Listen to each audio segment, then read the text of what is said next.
कारगिल में हमने केवल युद्ध नहीं जीता था, हमने सत्य, संयम और सामर्थ्य का अद्भुत परिचय दिया था। आप जानते हैं, भारत उस समय शांति के लिए प्रयास कर रहा था। बदले में पाकिस्तान ने फिर एक बार अपना अविश्वासी चेहरा दिखाया, लेकिन सत्य के सामने असत्य और आतंक की हार हुई। ये बात ठीक 25 साल पहले की है, जिसका जिक्र प्रधानमंत्री नरेंद्र मोदी ने किया। तब पाकिस्तान के साथ 84 दिनों की लड़ाई के बाद भारतीय सेना ने कारगिल के टाइगर हिल पर तिरंगा लहराकर भारत की जीत का ऐलान किया था। इस जंग की कीमत पाकिस्तान ने भी चुकाई और हिंदुस्तान ने भी, और उसी का नतीजा है कि पाकिस्तान ने फिर कभी भारत के साथ सीधी लड़ाई करने की हिमाकत नहीं दिखाई। लेकिन इस लड़ाई के दौरान एक ऐसा भी किरदार था जो भारतीय सेना का पायलट था, लेकिन पाकिस्तान ने उसे बंदी बना लिया था। उसके मुंह में AK-47 तक डाल दी थी। ट्रिगर दबने ही वाला था कि एक दूसरे पाकिस्तानी सिपाही ने उसे रोक दिया, और फिर जब भारतीय सेना के दबाव में वो पायलट लौटा तो देश ही नहीं बल्कि पूरी दुनिया ने उसका इस्तकबाल एक हीरो की तरह किया। ये कहानी है भारतीय पायलट नचिकेता की, जिनका प्लेन कारगिल की जंग के दौरान क्रैश होकर पाकिस्तान में गिर गया था। नमस्कार, मैं हूं अविनाश और आप देख रहे हैं अनकट। तारीख थी 26 मई 1999। भारत और पाकिस्तान के बीच कारगिल की जंग को शुरू हुए 15 दिन बीत गए थे, और पाकिस्तान को मुंहतोड़ जवाब देने के लिए 26 मई से ही इंडियन एयरफोर्स ने भी एक ऑपरेशन शुरू कर दिया था, जिसका नाम था ऑपरेशन व्हाइट ओशन या ऑपरेशन सफेद सागर। इस ऑपरेशन की कमान इंडियन एयरफोर्स की 9th स्क्वाड्रन के पास थी, जिसे बटालिक सेक्टर में तैनात किया गया था।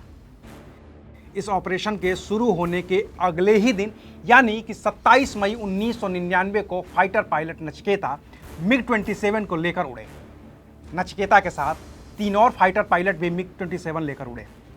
सबके निशाने पर मुंथो ढालो नाम की जगह थी, जो पाकिस्तान का लॉजिस्टिक बेस का सेंटर था। फाइटर पायलट्स को 17,000 फीट की ऊंचाई पर जाकर इसी मुंथो ढालो पर रॉकेट लॉन्च करने थे। रॉकेट की लॉन्चिंग के दौरान फाइटर प्लेन की स्पीड 900 किलोमीटर प्रति घंटा थी। इसी रफ्तार पर रॉकेट लॉन्च करके नचिकेता को वापस लौटना था। नचिकेता ने रॉकेट लॉन्च भी की, लेकिन इसी दौरान उनके फाइटर प्लेन का इंजन बंद हो गया।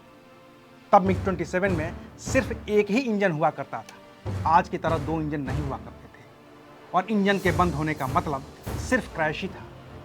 प्लेन उसी स्पीड से पहाड़ में टकराने के लिए बढ़ रहा था, तो नचिकेता इजेक्ट कर गए। पैराशूट खुला और नचिकेता उसे लेकर नीचे उतरने लगे, लेकिन जब वो लैंड हुए तो पता चला कि वो पाकिस्तान की सीमा थी और उन्हें पाकिस्तानी सैनिकों ने घेर रखा था। हर फाइटर पायलट के पास पिस्टल होती है, तो नचिकेता के पास भी वो पिस्टल थी। उससे उन्होंने फायरिंग भी की, लेकिन 8 फायर के बाद जब उनकी गोलियां खत्म हो गईं तो पाकिस्तानी सिपाहियों ने उन्हें पकड़ लिया। एक सिपाही ने AK-47 की नाल नचिकेता के मुंह में घुसा दी। वो फायर करने वाला था, लेकिन दूसरे पाकिस्तानी सिपाही ने नचिकेता से जानकारी निकलवाने के लिहाज से गोली मारने से रोक दिया, और नचिकेता जिंदा बच गए। नचिकेता को वहां से पाकिस्तानी शिविर में लाया गया। खूब टॉर्चर किया गया, लेकिन उन्होंने कोई भी जानकारी देने से इनकार कर दिया। इसके बाद नचिकेता को C-130 प्लेन से पहले इस्लामाबाद और फिर रावलपिंडी ले जाया गया। वहां उन्हें ISI को सौंप दिया गया। ISI ने उन्हें इंजेक्शन लगाए ताकि वो कुछ बोलें, लेकिन नचिकेता ने कुछ भी नहीं बोला। इस बीच भारत की सरकार ने पाकिस्तान पर दबाव बनाया। अंतर्राष्ट्रीय स्तर पर नचिकेता की रिहाई का मुद्दा उठा। पाकिस्तान पर चौतरफा दबाव पड़ने लगा। दूसरी तरफ कारगिल की जंग में भी पाकिस्तान हार ही रहा था, तो वहां भी पाकिस्तानी सेना के पास कुछ भी नहीं बचा था।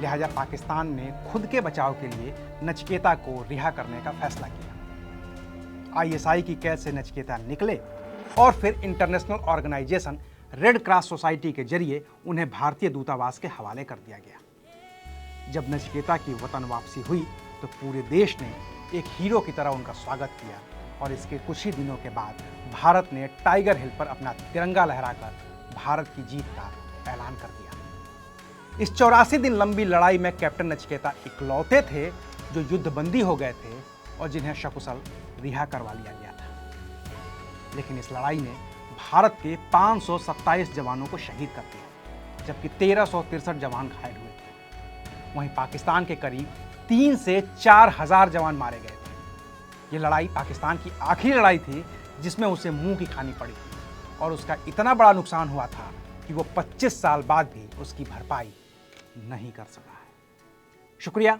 आप देख रहे थे अनकट।